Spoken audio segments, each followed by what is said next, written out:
It just feels like the first day of school all over again. We're excited. Our students are coming in, and teachers were here to greet students, and we just have a great day planned for our students as they have returned. I was looking forward to see more of my friends in the building and just, getting to communicate with other students. I'm definitely looking forward to being in choir and seeing other people.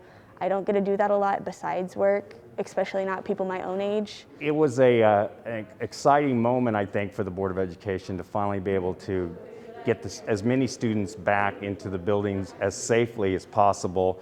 This is kind of an exciting day to finally get some of our secondary students that wanted to be in person back in the class. I haven't had any theater stuff just because we weren't able to. It's usually in the fall. So we lost out on a lot of that. For me, it doesn't really matter. No prom, no homecoming. But honestly, at the end of the day, it's all about getting your diploma and just graduating. And these kids are resilient and they overcome a lot of obstacle, and that's part of education. And so they see what's going on in the world and they understand what's going on, and they're making the best they can. I think a lot of it has been lack of social interaction, which is a big thing for some kids, especially in high school. You need to be around kids your own age, not your family all the time, We wanted to take precautions, bring students back at a slower pace until we have that vaccine in our arms. And then we will be ready to then talk about what's next for the Wichita Public Schools. And again, we know that it's going to take a while to get 2 vaccines in and everything situated before we move all in. Yeah, I hope that the Board of Education will someday soon get to decide whether or not to bring all students back full time. But we got a lot of steps to go through before we get to that day.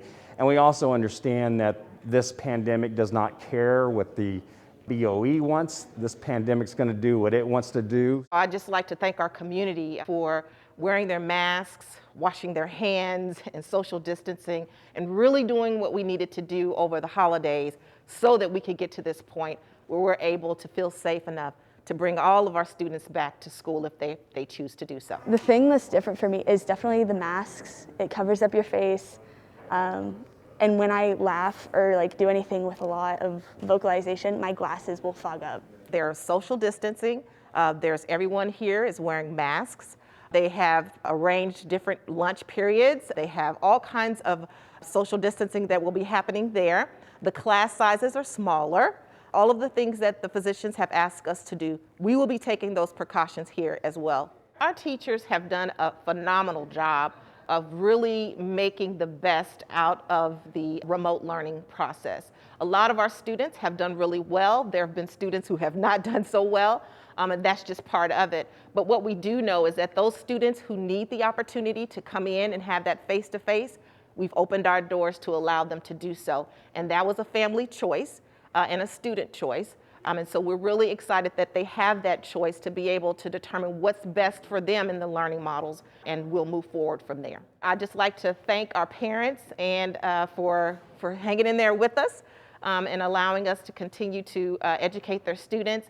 And we are excited to have our students back, and we look forward to our vaccinations so that we can continue to put more of our students back safely into our schools.